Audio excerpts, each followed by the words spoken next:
Bueno, vamos a esperar a que ingresen los compañeros para poder continuar.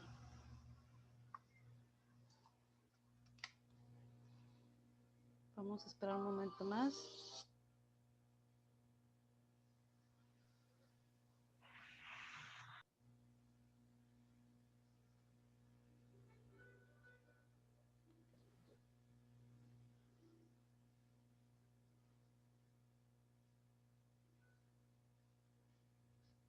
Ok, bueno, vamos a continuar adelante. Ya nos queda nada más esta sesión por el día de hoy. Les recuerdo, chicos, que para mañana vamos a tener nuestra última clase virtual, obviamente a la misma hora, a partir de las 10 hasta las 12:40, 3 sesiones. También va a haber mañana nuestro examen final, ya para que todos se vayan a casita, bueno, los que ya también van a entregar ya el proyecto final, para que estén ya más tranquilitos. Les recuerdo que pues este cambio de clase fue por una cuestión de salud, ¿verdad? Y pues bueno, el beneficio que vamos a tener de este cambio, ¿verdad? Que ya les había anunciado desde que inició la clase, eh, pues va a hacer que ustedes para el miércoles pues ya estén desocupados, que solamente estén los que falten del proyecto, que pues nada más se dediquen a eso, a entregarlo antes de las 10 de la noche. No queremos estar comiendo tamales el 24 enfrente de la computadora, ni queremos estar comiendo ni pavo, ni rollo de carne, ¿verdad? Ahí en la computadora, enviando todavía por ahí cosas, ¿no? Bueno, entonces, vamos a continuar con esto. Fíjense que todavía vamos a tener 2 temas pendientes para ver el día de mañana, pero decidí que hoy en particular veríamos totalmente lo que son las decisiones en recursos humanos por la importancia que les comenté desde un inicio, ¿verdad? Que es, pues, el poder atraer o el poder ingresar todo este talento humano hacia la compañía, hacia el interior. ¿Para qué? Bueno, pues para poder llevar a cabo todos los objetivos que nos planteemos y aparte, pues obviamente para poder tener, ¿verdad? Estos beneficios de tener una persona capacitada en cuanto a la función de sus labores, en cuanto a la puntualidad y todo lo que nos pueda ofrecer un empleado, el empleado correcto, ¿no? El empleado que esté acorde a nuestras necesidades. Bien, fíjense que les decía yo lo anterior, en cuanto al compromiso que tiene un gerente o específicamente la persona que se encarga de la contratación de una compañía, les decía yo que es el primer acercamiento que tenemos nosotros con la compañía cuando vamos a una entrevista y vemos a la persona enfrente de nosotros, pues a nuestro entrevistador, básicamente la forma en que nos trata, en cómo nos ve, o sea, todo lo que nosotros observemos es el primer contacto formal de los candidatos con la compañía y entonces hay que tener mucho cuidado, chicos. Si nosotros queremos dar una idea de que la compañía es una compañía humana, justa, con un buen ambiente de trabajo, pues obviamente nuestro trato para esa persona pues tiene que ser eh, tiene que corresponder a esa idea, ¿no? No vamos a llegar aventando, ¿verdad? Ni vamos a llegar tratando de intimidar a quien estamos entrevistando y demás, porque entonces como que sería una situación muy, muy desagradable, ¿no? De antemano tendríamos la idea de que pues todos en la compañía son de esa misma manera. Les decía yo, está por ahí la tarea para el día de hoy, muy interesante, es acerca de, si no mal recuerdo, les puse por ahí un corto muy significativo que nos muestra el, un tipo de proceso de selección de personal, pero tiene una característica muy, muy específica. Ustedes ya lo verán. De hecho, es un corto bastante particular. La verdad es que a mí me encantó. Bueno, no creo que este no es. Este no es. No, este no es.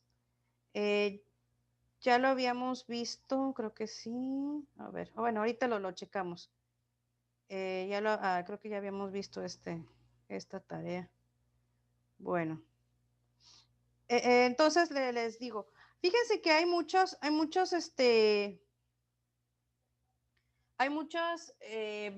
películas, por ejemplo, que nos retrata todo este tipo de situaciones que comúnmente vivimos, ¿verdad? Y que nos deja una muy buena enseñanza. No es el corto que yo les decía, es otro tipo de trabajo el que van a tener para el día de hoy, pero también está muy, muy interesante. Fíjense bien, por ejemplo, aquí en la tabla, en la información que les doy en la siguiente, en esta más bien que les estoy proporcionando, ¿cuáles son los puntos principales a establecer para la contratación de personal? A lo mejor algunos de ustedes, quienes ya ha sido, ya ha pasado por algún proceso de contratación y obviamente ha pasado por una entrevista de trabajo, etcétera, etcétera, se dará cuenta que en algunos casos se cumplen estas premisas, en algunos casos no, pero específicamente digamos que es de lo más, lo principal que se tiene que hacer al momento de contratar a alguien. Fíjense que por ahí en una clase de los chicos de los sábados, hubo una compañera de ustedes que comentó que las contrataciones se supone en el trabajo donde ella está, las hace su jefe, obviamente, ¿no? Les hacen un recorrido por la planta, por las áreas donde la persona posiblemente vaya a trabajar, etcétera. Y posteriormente, al parecer, pues por las ocupaciones que tiene el jefe, les encomienda este trabajo a sus subordinados o a alguno de sus subordinados. O sea, el trabajo de decidir cuál es la persona idónea para el puesto vacante. Y me decía esta persona, dice, es importante, o sea, ahora caigo, ¿verdad? De que es importante saber o conocer cuáles serían los tips para hacer una mejor contratación, porque a veces el jefe nos encarga esta tarea a nosotros y pues no tenemos ni idea, ¿no? Cómo poder distinguir a un buen candidato de uno que no lo es, o sea, prácticamente se dejan llevar por la intuición, aparte de que tomemos en cuenta que no es parte de su trabajo, sino es una encomienda del jefe, pero en realidad ellos no tienen esta capacitación. Bueno, ¿cuál sería que estos puntos a tomar en cuenta? El primero, y yo creo que uno de los más importantes es el siguiente. Dana, ¿me puedes apoyar a leer esta diapositiva? Sí, profe. De la toma de decisiones en los procesos de selección y contratación de personal. Bajo esta perspectiva, Charles Daly y Frederick Day, 1975-42, establecen las siguientes premisas para la contratación del personal. Es más fácil y barato escoger la persona adecuada para el trabajo que adiestrar a la persona inadecuada para el mismo. Hay que reconocer el valor en dinero de la contratación acertada y dedicarle tiempo en proporción a la importancia del puesto a cubrir. Hay que comprobar los resultados obtenidos con los procedimientos pretéritos de contratación de personal. Toda organización revela el valor que da a las personas por medio de la minuciosidad con que las contrata. Todo jefe ejecutivo y director debe revisar periódicamente los resultados logrados con su contratación de personal. Ok, gracias, Dana. Bien, entonces estos son los puntos importantes que de acuerdo a estas personas, fíjense, en 1975 ellos consideraron importante para que todo aquel que que sea el responsable de este proceso de contratación, los tomen en cuenta. Les decía yo que este primer punto para mí creo que viene siendo como que el más importante, porque les vuelvo a comentar. Cuando hay una selección y obviamente una contratación de personal, digamos que para el candidato, bueno, en este caso para la persona, para el nuevo trabajador, este es el primer acercamiento que tienen con la empresa.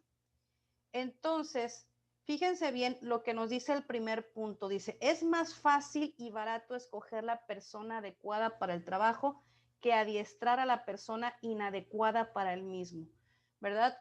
¿Cuántas de las personas que contratan quisieran que les llegara como por arte de magia una persona que se ajustara exactamente a sus requerimientos, ¿no? Por ejemplo, que hubiera una vacante en una zapatería, ¿verdad? Y la persona o el dueño estuviera buscando a una persona que cubra, digamos, el puesto de un auxiliar contable con experiencia en una tienda de este tipo de giro, ¿verdad? De zapatería, que está disponible de 9 de la mañana a 4 de la tarde de lunes a sábado, ¿no? Entonces, que llegara una persona que diga, no, pues yo trabajé de auxiliar contable en una zapatería, cumplía perfectamente con este horario, ¿verdad? Y yo me dedicaba a hacer esto y esto y esto. O sea, que se adapte perfectamente, ¿verdad? Como una pieza, lo decíamos, de rompecabezas, que se adapte perfectamente a la situación que ofrece la compañía. Como les digo, hay ciertas cuestiones que se pueden, digamos, corregir durante el proceso, ¿verdad? De contratación y en este caso de adiestramiento de la persona, pero hay otras que no. Por ejemplo, ahorita con la cuestión de esta contingencia, ¿verdad? Se están contratando muchos chicos que son recién egresados, que son todavía pasantes de médico.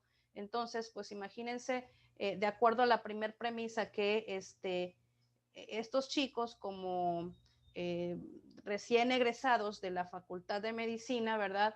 Que tengan derecho a un salario X, ¿verdad? Que venga otra persona y que te diga, no, pues yo te cobro menos o yo estaría dispuesto a cobrar menos, pero pues sabes qué, no soy médico. Estudié unos 2, 3 semestres de medicina y luego me salí. Entonces, imagínense, por ejemplo, ¿verdad? Para el sector salud, ¿cuánto gastaría en contratar a una persona que aparentemente te va a cobrar menos, pero que no tiene la preparación necesaria? Tendrías tú que capacitarla aparte, a lo mejor mandarla a alguna, no sé, diplomado, alguna especialidad, algún curso rápido, y eso a la larga te va a traer más gastos. Les comentaba yo en una situación, no sé si se los llegué a comentar a ustedes, pero por ejemplo, el hecho de contratar a una persona que no es adecuada para el puesto o que, o al contrario, que no se nos presente a la entrevista de trabajo una persona que esté capacitada, ¿verdad? Que sea tal cual como nosotros pensamos en la persona, ¿verdad? Que tenga cursos, que tenga experiencia, que tenga una disponibilidad de horario, etcétera. Todo lo que nosotros queramos en la persona. Sin embargo, sus aspiraciones económicas pues son pues más altas que el promedio, ¿no? Entonces, probablemente en esa situación ustedes pues lo más probable es que quieran elegir a lo mejor al recién egresado, ¿verdad? Que no tiene ninguna experiencia y que pues bueno, como suele suceder, y ya lo veíamos inclusive por ahí les pasé creo que un video en donde hay que, decía que no hay que acostumbrarnos a estar, a ser, como decía, ahí no recuerdo exactamente, pero que no hay que acostumbrarnos a cobrar menos de lo que uno sabe o a menospreciarse, por decirlo de alguna manera. Entonces, por ahí a lo mejor la persona que está contratando, pues prefiere contratar mejor a la persona, ¿verdad? Que pues cumpla en un 80% el perfil, pero que pues sus aspiraciones económicas no son tan altas, ¿verdad? Que bien le puedo ofrecer lo que yo le estoy dando y que no va a protestar, que en un determinado caso la persona que realmente considero yo que me va a beneficiar por todas aquellas experiencias, por toda aquella capacitación y demás que trae encima, pero que me está cobrando de más. Entonces, o que me está pidiendo algo que yo no le puedo proporcionar, ¿no? Algo mucho más o un poco elevado. O sea, quiere decir que esta persona, pues obviamente, sabemos que cuando va a una entrevista de trabajo, que la pregunta que te hacen, bueno, ¿cuánto quieres tú ganar? Lo hacemos en base, obviamente, de nuestras capacidades. Bueno, debiera ser así, en base de nuestras capacidades, conocimientos, experiencias, bla, bla. Por ahí a lo mejor tienes alguna referencia en cuanto a un puesto, puedes también tomarla en cuenta, etcétera, etcétera, pero hay muchas personas muy capacitadas que sí, sí valen, ¿verdad?, lo que ellos piden, porque conocen, por ejemplo, el costo de los cursos, de las especialidades, los años de experiencia, ¿verdad?, que no cualquiera a lo mejor los tienen, a lo mejor trabajó en una empresa en el extranjero, a lo mejor lo contrató una empresa en un proyecto bastante renombrado, ¿verdad?, etcétera. Entonces, todo ese tipo de cuestiones que no las podemos digamos, valorar a lo mejor en dinero, pero que al momento dado de nosotros ofrecernos a un puesto, ¿verdad? Ahí sí podemos, en cierta forma, pues cobrarla, ¿no? Cobrar la experiencia. Entonces, les digo yo, a veces hay que tomar en cuenta y que poner en la balanza seriamente esa situación. ¿Me convendrá a lo mejor gastar un poquito más de lo que pensaba en contratar a una persona que de antemano sé que no voy a tener yo ningún problema y que no voy a tardar en capacitarla y que inmediatamente me va a poder hacerle el trabajo como yo necesito que se haga?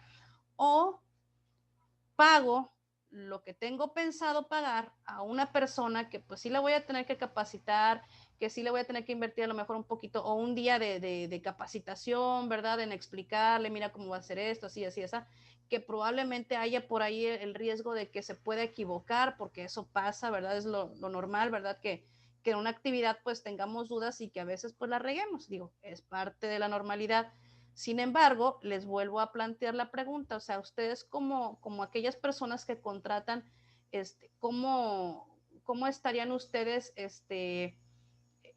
respondiendo a ese tipo de situaciones? ¿Realmente lo vale? ¿No lo vale? ¿Me quedo con el que me cobra más o menos, pero que a lo mejor tengo que capacitar y que pues todavía está medio verde para el puesto? ¿O me quedo con aquel que sí me cobra bien cobrado, ¿verdad? Que a lo mejor voy a tener que desembolsar un poquito más, pero que yo sé que no voy a tener ningún problema en explicarle que va a hacer su trabajo como debe de ser y que hasta probablemente me pueda apoyar a implementar algún tipo de procedimiento o algún tipo de mejora para la realización de esa labor? Entonces, ojo con eso, ¿eh? Ojo con eso y no se vayan siempre por lo más barato, que como luego dicen, a veces lo barato sale caro. En fin, nos dice, hay que reconocer el valor del dinero en la contratación, lo que les venía yo diciendo. ¿Realmente vale la pena pagar por alguien que me va a dar un trabajo garantizado, como si nosotros fuéramos a contratar un servicio de reparación de estufas, ¿verdad? A lo mejor por ahí viene el vecino y me dice, no, hombre, vecina, reparación no de estufas, pudiera ser de pantallas, ¿no? No, vecina, yo le reparé la pantalla a mi hijo y resulta que nomás le di vueltas a 2, 3 tornillitos y quedó. Y no le cobro mucho, le cobro 100 pesos, ¿verdad?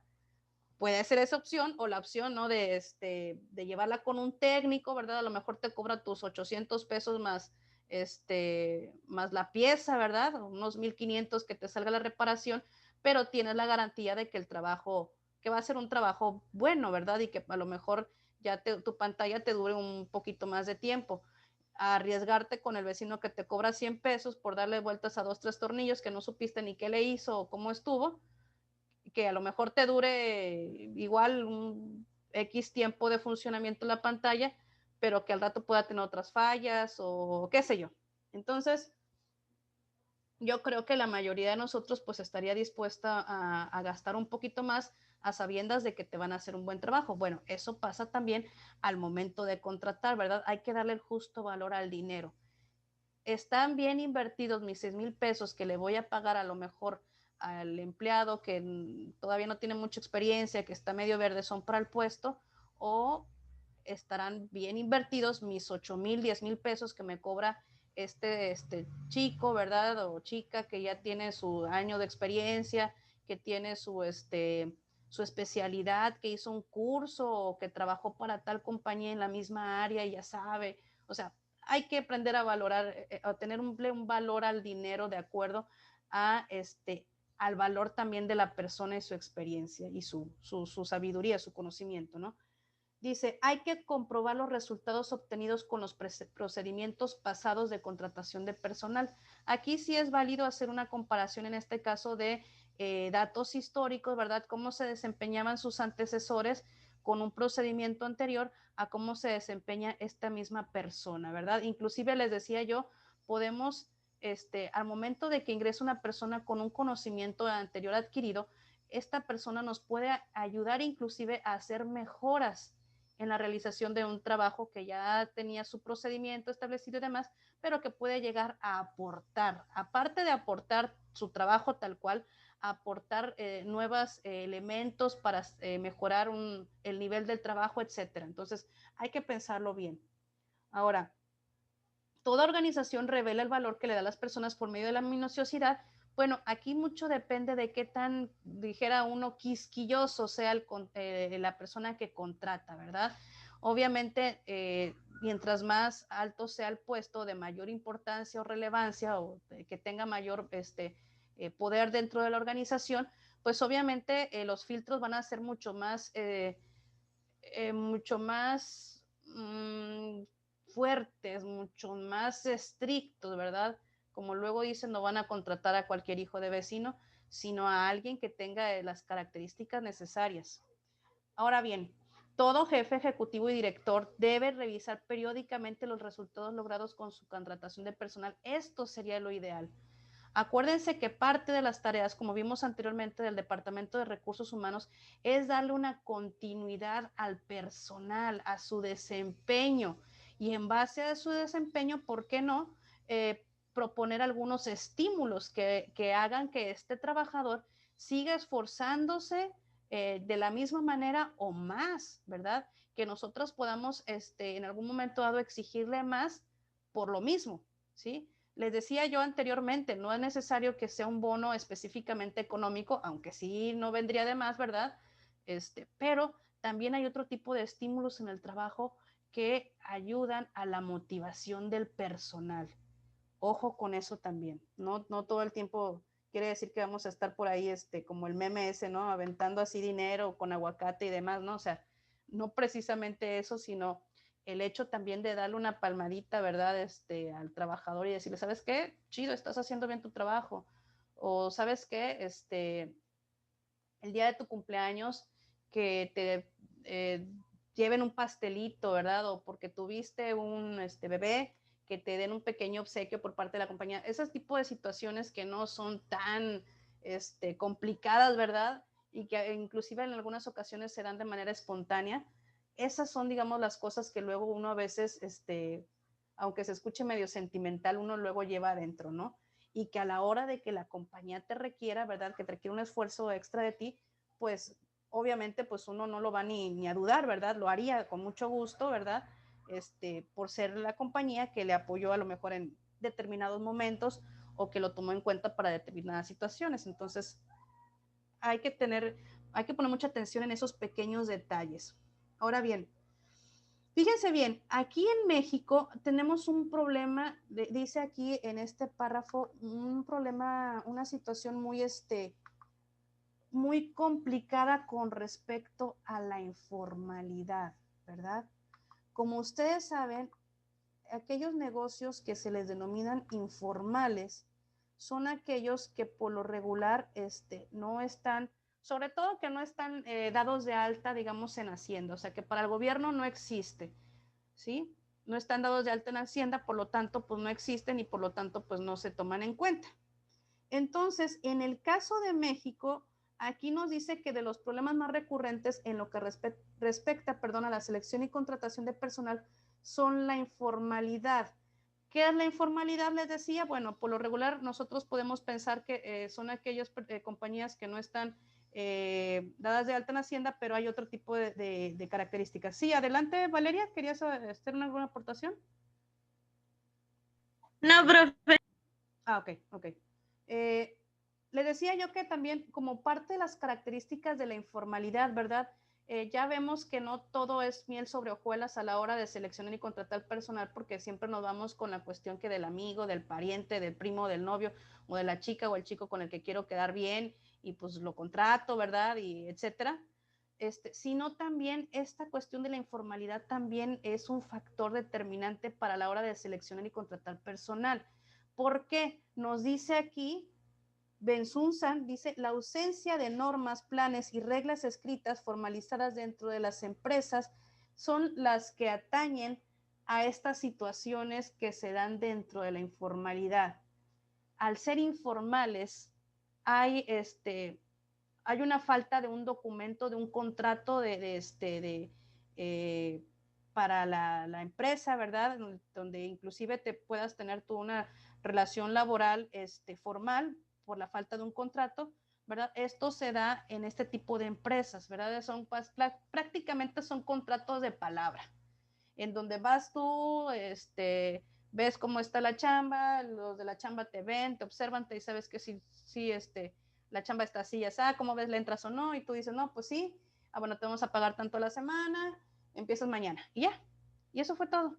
No hay un contrato, no hay alguna situación, ¿verdad? Obviamente, pues al no haber un contrato, pues no hay una alta en el seguro, ni estás cotizando para el Infonavit, ni te están quitando impuestos, ni nada de eso. Entonces, muchas personas dirían, bueno, es mejor trabajar para la informalidad que para la formalidad, porque pues te pueden decir yo te pago tanto dinero, pero a la hora de que realmente lo recibes, pues resulta que te quitan impuestos, que te quitan esto, que te quitan otro, y que bla, bla, bla, bla. Y ya, y aparte en el momento que requieras, pues te puedes salir de ahí sin ningún problema, o te dejas de ir al trabajo y ya, ¿verdad? Se entiende que ya no estás trabajando para ellos. Que si hicieras lo mismo en una compañía formal, ahí son otras cuestiones. Hay otras personas, ¿verdad?, que definitivamente buscan contratarse en lugares formales. ¿Por qué? Pues por todas las prestaciones, ¿no?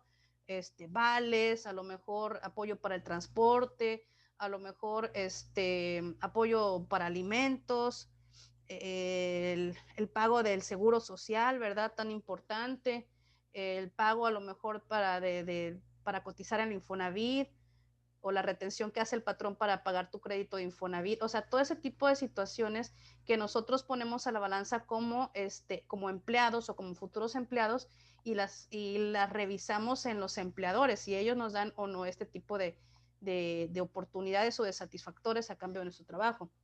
Ahora bien, nos dice aquí que también en este tipo de empresas informales se da el autoritarismo. Dice, el cual se refiere a la tendencia de los mandos superiores de imponer sin consenso alguno sus deseos y opiniones. Obviamente, no te van a decir, oye, ¿sabes qué? ¿Cómo ves si mañana, debido a las fechas, ¿verdad?, que se acercan, mañana podemos entrar a trabajar a las 9 y salimos a las 5? O mira, ¿cómo ves? Trabajamos todo el día del 23 y el 24 no vienes, te presentas hasta el 25. Ahí prácticamente, como sucede luego en otras compañías, pues obviamente no hay negociación. Ahí te presentas el 23, y si tienes que ir el 24, pues te presentas el 24, y no hay, vaya, aquel consenso como dice el texto, ¿no? Entonces ahí, como les digo, al haber una falta de reglas, pues todo el mundo, bueno, no todo el mundo hace lo que quieren. En cierta forma, el que hace lo que quiere contigo es tu jefe, ¿verdad? Cuando hay una situación de informalidad. Y a veces, les vuelvo a repetir, dependiendo de qué es lo que busque cada quien, pueda resultarles mejor que tener un jefe que pues te diga, ¿sabes qué? Por ley tienes que presentarte el 23, el 24, pues se supone que es un día feriado, ¿verdad? De acuerdo al calendario, perdón, correspondiente a la ley del trabajo, etcétera, etcétera. Entonces, son situaciones, como les digo, muy complejas, vaya, entre uno y otro. Ahora bien, dice, algunas sugerencias para tomar decisiones con respecto a las personas, ¿verdad? A veces uno contrata a las personas. Obviamente el tiempo que tenemos de contacto entre el entrevistador y el entrevistado es poco, probablemente unos cuantos minutos, y en esos minutos tanto el entrevistador como el entrevistado tienen para conocerse y para poder armar un concepto de cada uno de ellos. El entrevistador puede y está capacitado para, en cuestión de segundos, de acuerdo a la forma que viste, de acuerdo a la forma que se comporta, de acuerdo a la presentación inclusive de la información y a la información misma, te pueden, como luego dicen por ahí, escanear, ¿no? Y dar una opinión con respecto a ti como persona, como posible trabajador y demás. En el caso del entrevistado o del posible candidato, les comentaba yo hace un momento, el hecho de tener este primer acercamiento formal con la empresa a la que yo quiero ingresar, pues sería a través de la persona que te está entrevistando, ¿verdad? De acuerdo a cómo te entreviste, a cómo lo sientas tú, a cómo te trate, pues es, digamos, el concepto que uno se lleva por lo regular de la empresa, ¿verdad? Entonces, al momento de tomar decisiones con respecto a la persona, sí, les vuelvo a repetir, es algo muy complejo y necesitaría inclusive, como les comentaba, del apoyo de otras ramas, de otras ciencias como la sociología, como la psicología, ¿verdad? Porque no estamos tratando ni con números, ni con documentos, ni con procedimientos, ni nada, estamos trabajando con personas. Fíjense, Fíjense bien, dice, la toma creativa de decisiones, dice, debe basarse en un análisis imaginativo de lo que la persona probablemente podrá hacer en el futuro y no un análisis que gire en torno de reprocharle lo que haya hecho en el pasado. Bien importante. Fíjense bien, a veces en nuestros currículums, en nuestros, ¿cómo se le llama la hoja esta? Solicitudes de empleo, hay un apartado en donde te pide que pongas, creo que los 3 últimos empleos, algo así con jefe, teléfonos, qué actividades hacías, cuánto tiempo estuviste trabajando, etcétera. Obviamente el nombre de la compañía donde estuviste y demás. Y muchas veces, ¿verdad? Dependiendo de cómo salimos en nuestros empleos anteriores, a veces tendemos a echar mentirillas, ¿verdad? A mentir en nuestras solicitudes, en nuestros currículums, porque a lo mejor la situación que se dio en el pasado con la compañía anterior, pues no fue la mejor, o sea, suele suceder que a veces hay eh, malos entendidos o a veces hay situaciones, vaya, a lo mejor no tenemos la culpa, ¿verdad? Al 100% de situaciones que nos lleven al despido, pero a lo mejor sí, ¿verdad? Entonces, preferible a veces, como luego dicen, no mencionar, ¿verdad? En fin, en el caso de una compañía, ¿verdad? De la nueva compañía o la compañía que te está entrevistando, aquí nos pide, ¿verdad? Que para una toma creativa de decisión, ¿verdad? De decisión sobre las personas, debe de analizarse en un análisis imaginativo de la que la persona probablemente podrá hacer en el futuro.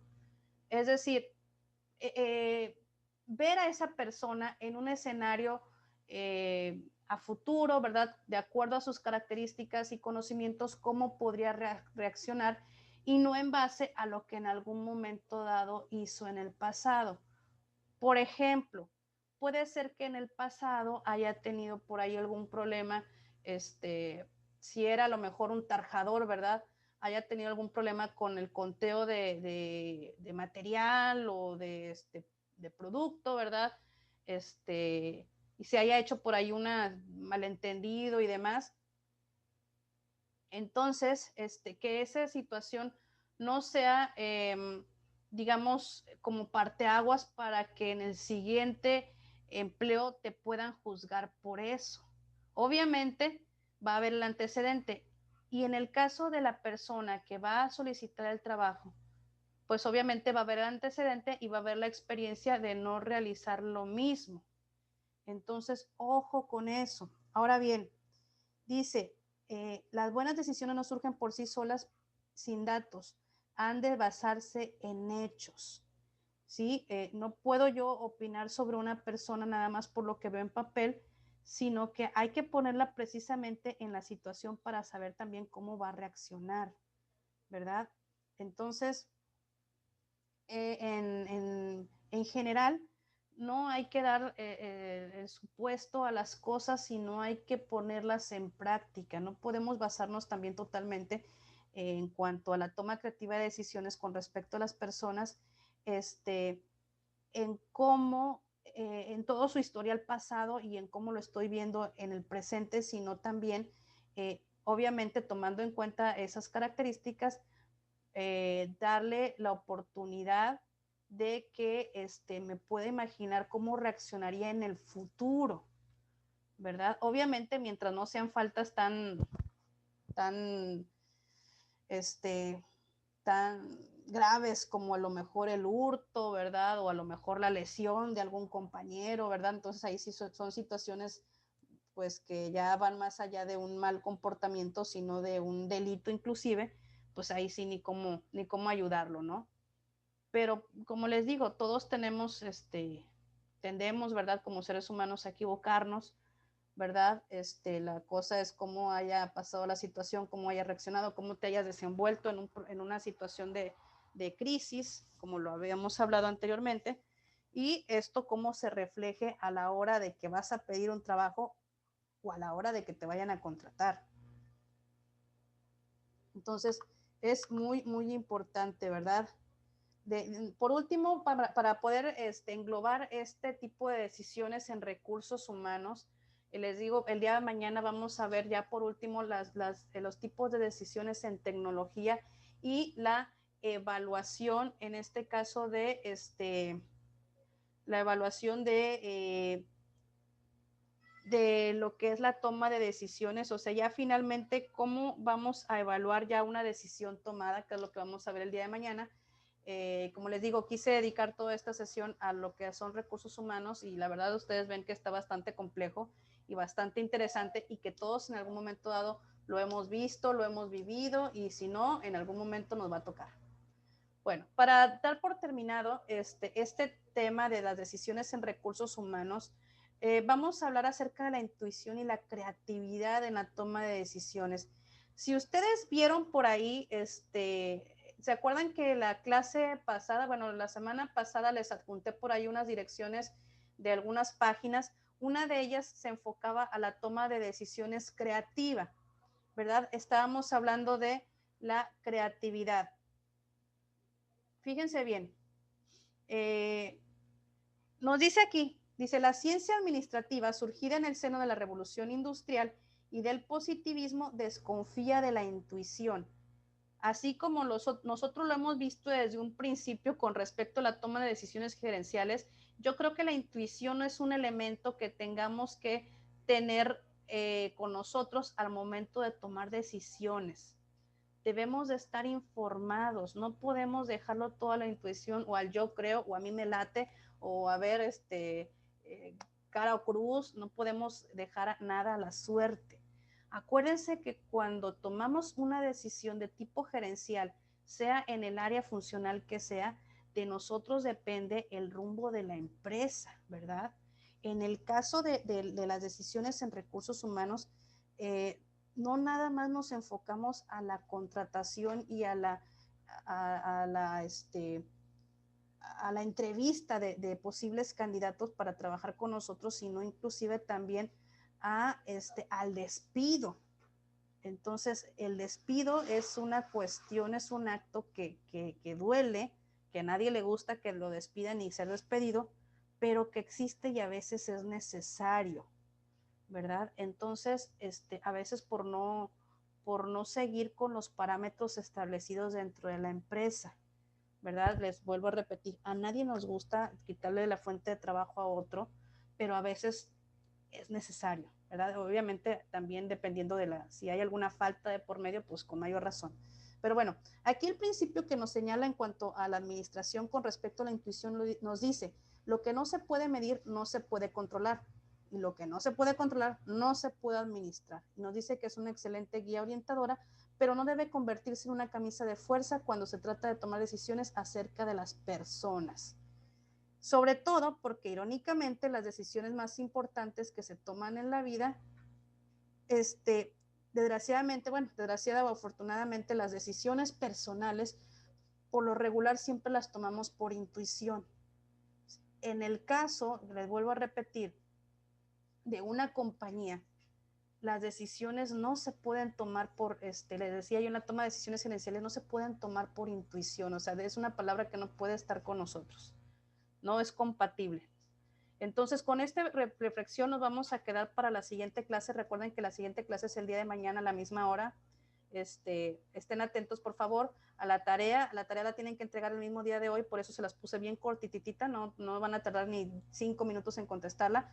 Entonces, nos vemos mañana examen, mañana otra tarea cortitita ya para terminar y el miércoles la entrega del proyecto final. Gracias, chicos, nos vemos, cuídense y hasta mañana.